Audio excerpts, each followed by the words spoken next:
believe it. This is true. So I'm gonna speak for both of us. Man, these are just life lessons we have learned the hard way. Right, exactly. And we not, like I said, we're not acting like we perfect. We not. But some things we done been through, we can tell somebody about. So that's what the show is about. So, if you can get something from it, good. If you can't, keep listening. You will. All right, so I got another don't. So let's get back on these don'ts here. Don't. And this is my big hitter right here. Can I say something? Go ahead. Don't do that. Please don't do that. Okay. Don't do that. We in here cutting up, y'all. All right, so... Men, don't forget, there are eyes on you at all times. You will not get away with it, and you will lose big time. What you think about that one, Croc? That might be one for everybody. That's the society we living in. It's eyes and phones everywhere. Everywhere. And even from a biblical perspective, God said there is nothing new under the sun. So you can't hide. If you live, you can't hide from God anyway. You can't. So if you're doing something that you don't supposed to be doing, no matter if it's a phone around, no matter if it's late night and you on that back street or you in that part of town or that restaurant don't nobody ever go to, you still got to face the man. All things that happen in the dark will come to light. So let it shine. And so, but I also wanted you to understand this one, not from those doing dirty and telling you to clean up your life. You do what you do. God will take care of you. That's not my role here. Right. But I also wanted you to think about this from the perspective of the next generation. They watching you and seeing what you do. That goes back to what we just said earlier about showing them the positive instead of the negative. Right. They watching how you treat their mama. That's right. Keep going. They watching you how you treat other women. Keep going. How you treat yourself. They watching you how you go to work. Ooh. How you come home. How you talk about your life. They watching every aspect. Do you go to church or not? Do you take God seriously or not? Yeah. They watching everything. Yeah. And so you may think you just doing you and you're not harming anybody else. Right. But that's a good point. Children are sponges.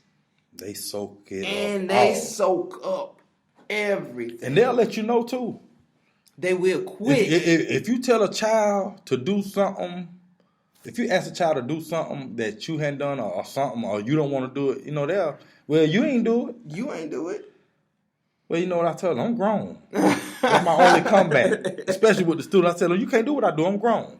And that's the best comeback I have at the time. But it ain't always right. But sometimes it's the best comeback. Don't do what I do. Do as I say. With this generation coming up, that don't fly. They need a rationale, a reason, a why for everything. Right. Why do I need to do this? And so I've been trying to be really good. When I give instruction, I try to have a reason why we do what we do. Doc, I understand that. But I've always told kids, ever since I've been an educator, you can't question every rule. You're going to drive yourself crazy if you go through life questioning every rule. Some rules we just got to follow because that's the rules. But sometimes in school, a lot of kids want to know why we got to do this, why we going. And sometimes, I have an explanation. But sometimes, you just sometimes have to tell it is what it is. And remember we said we don't like to be questioned. You remember on that episode? Especially from a child. You're not gonna question me. Now, depending on how the question it is, I might answer. If it's like, if it's from a curiosity standpoint, tone matters. Well, why we gotta? Well, let me tell you why. Why we got? There's no hold up, time out. There's a difference between why we gotta versus. Let's crack. Why we gotta? I have a question for you. Right. I was curious about. Right. That tone sets. Oh my gosh, that makes all the difference in the world. It does. So I don't mind a kid questioning me, but like I say, it has to be in a way that's respectful and that's like I say, purposeful. All right, Doc. What was your last don't? You said.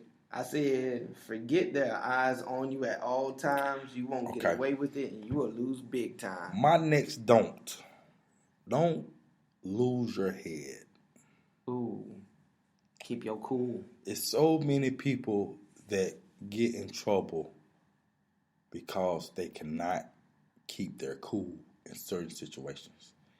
And this is one I have to remind myself of, especially with driving. You know, I have a big pet peeve for driving. Oh, Doc, did you know that Five Forks is the worst city to drive in South Carolina? No. And Simpsonville was like third, and I live in both of those areas. So that's why my stress levels. So that's why you come in each week with these hits about drivers. It all makes sense. It was on the news this morning. I was like, see, I ain't tripping. I knew I wasn't tripping. They say Clemson is the best city to drive in. That ain't true. Or has the best drivers. That ain't true. And then true. Simpsonville, I think, was number one. And Five Forks was number one. I think Simpsonville was like number 3. Anyway. If they put Clemson number 1, I need to see the criteria. But see, they said, and it was just on the news, they would make a joke. Everybody's trying to get to the game, so everybody's being nice and courteous. There's also 50 state troopers as you trying to drive to the game. Exactly. So, man, we just got to keep our cool about just about everything. Just keeping our cool and remember, like, you got to remember that, first of all, you always got eyes on you. Mm-hmm. You got to remember that some things are just not worth it. It ain't. And it may seem like it at the time, but most of the time it ain't worth it, man. Like, I had a situation. I don't know if we got time. I'll tell the story next show. I don't think we got time, Doc. Anyway. Try to get it in. All right, so this was the weekend of Black Panther. Okay. We didn't go that Friday, man, so let's went that Saturday. So, we was over there on Woodruff Road. I was back in a space so I could pull out, and it was a pickup truck that was parked across the aisle that was pulled in. Okay. So me and this guy almost simultaneously got in our vehicles at the same time. But he backed out before me. I pulled up a little bit, so I backed back in my space. White guy I didn't notice at the time, but he was drunk. So when he backed up a little too far, so I kind of tooted him on. Just a little courtesy, watch out. And I know, you watch, it wasn't like that. And my wife could attest to this. So, he blew his horn again, like, almost to say, F you or whatever. So I took him on horn again, just watch out. So this guy starts rolling down his window again, very disrespectful, calling my wife all kind of black bees and all kind of stuff. No. And I'm laughing. At first, I'm like, dude, go on, man. Go on. You know what I'm saying? We done had a good night. I watched Black Panther. I was super crunk. My wife, she trying to keep, she like, oh, babe, don't worry about Feeling all Afrocentric. Yeah, she like, don't worry about him, y'all. So this dude commits he stopped his truck. Once he pulled all the way out of the space, he stopped his truck and opened his door like he was going to get out. And I looked at my wife, and I said, if you get out this truck, you know what's going to happen next. And I know she immediately went into prayer. I know, cause my thought was, I don't know what he got. I don't know what he getting out the truck to do. But we know what you got. I know what I had, and I know what was gonna happen. But it made me so upset. I had to go home, and I told my wife, I said, just give me a minute, cause my wife is always trying to calm me down. Mm-hmm. I said, baby, no, I need a minute. I just let me get over it, but I need this minute. But I could see the headline in the newspaper. Mm-hmm. Couple finished watching Black Panthers get into a heated exchange with a white guy. Plastered all over the news. Nah. It'd have been teacher. I'm sorry. Yeah, that's what it is. They would have threw that out there. Yeah. Quick. And so, but it's a testament to what kind of wife I have too. Because the whole time, instead of get him, don't let him talk to me like that, my wife was like, baby, it's gonna be all right. Don't worry about him what he called me. We know I ain't that, so don't worry about it. So I tell her all the time, I said, had you been a different chick, that situation probably would have ended a lot different. A lot differently. And she had to just go ahead, get it. Don't let him talk to me like that. You know what I'm saying? But she's not that. So the situation, like I said, it was dead, and we went on home, even though I was still pissed off about another 30 minutes. But it just... But the thing is, it wasn't worth. You got home. I got home. And it wasn't worth it. Now, at the time, I ain't going to tell you, he probably could have got everything that was in that magazine that night. He probably would have got it all. Because I felt like I didn't do anything. I did absolutely nothing wrong. To this day, those are the worst moments. Right. When you done everying right. I'm just having a good time. And here come this. BS. Here come BS. And you just sitting there. And see, this is where our men get in trouble because the first thing we say is, "Man, I'm a man, and I ain't gonna let him disrespect me. I ain't gonna let him disrespect my wife like that or my woman like that." And that leads us into those situations we don't want to be in. I stayed in my car and I said, oh, "Baby, if you get out that truck," because he had one leg like on the what you call the little walk, the little, you know. And I said, if you get out that truck, I got to give it to him because I don't know what he got. Right. And I hadn't done anything to this guy but try to warn him that you about to hit my car. That's the only thing I did. So. And you probably saved him from jail. I probably did too. You saved him because if he was drunk and he hit your car. Yeah, I was going to call the law and they probably was going to. But he coming from that Wild Wings over there. Mm-hmm. So I got this story in. But anyway, man, just keep your head about you because doing 15 to 20 years ain't worth like that little 5-minute exchange. Right. That went the wrong way. And you know what?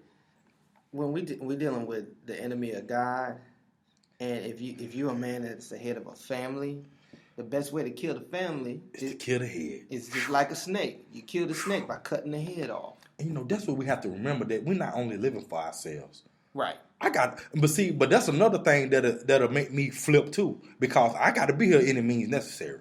Mm-hmm. Obviously, you have nothing to live for. I got everything to live for. Right. So when it comes to me and you, I got to give you everything I got to stay here, to remain here. Right. So that also to be the reason you'll get it too. I'm just being honest. Y'all. And my wife know that. When you driving, don't you hit Croc's car. Don't do it. Nah, that wasn't about the car. Be careful out there. Hey, Croc, we running out of time. I knew we were gonna have time. I knew we were gonna have time. I think we need to bring this episode back again. Yeah, we will. We will. We'll revisit this, fellas. We'll continue this again. So, women, you ain't off the hook either. Don't think you off the hook. You ain't off the hook. We got something for you too. We got something for you. Be ready. Be prepared. That's what's up. But before we go, I want to just give a couple of more shout outs to some listeners who have been helping us promote the show, and so. We appreciate everybody that's been out there, your support, continue to listen and share. But I just want to plug Twitter one more time, and I appreciate those that are following us. If you're not following us on Twitter, go ahead and follow us because we are putting the hits that we don't include on the show, we putting them out on Twitter, and we commenting on other stuff that's happening out there in the world. So please follow us at @Croc Show, DOCCROC. SHOW. And so one of our Twitter friends, Griff, I appreciate him. He's on the radio with Get Up Erica in the mornings. And I appreciate him on Twitter tweeting out what we doing to all of his followers. So thank you, Griff, for being a friend of the show. And hopefully we'll be on your show one of these days as we continue to grow. We coming, Griff. We coming. And what we do with God. So, and I also wanted to thank user Teach Me, who put out for us a 5-star review on Apple Podcasts. Appreciate that. Thank you. And so if you listening to us on Apple Podcasts and you like what we're doing, if you could also do a review for us and give us 5 stars, the more people we got giving us 5 stars, the easier it is for people to find our show as they searching for it, because we get bumped up into the logarithm, the algorithm. Tell a friend to tell a friend. And so tell a friend to tell a friend. We got our Facebook page as well up and running. And so if you want to hit us up on Facebook, it's just like Twitter @Croc Show. We love for you to be a part of our fan page as well. And so we're trying to develop a community of listeners as they trying to talk about what we talk about on the show. So let us know what you think. Let us know what your do's and don'ts of manhood are. Maybe we'll put those on the next episode. Just maybe. And give you credit for giving us those ideas. So, hey, Croc, any last words? Yeah, I got some last words. Y'all have a good weekend. Man, it's the weekend, Croc. We out. We out. Yeah, that's lit. That's a lit.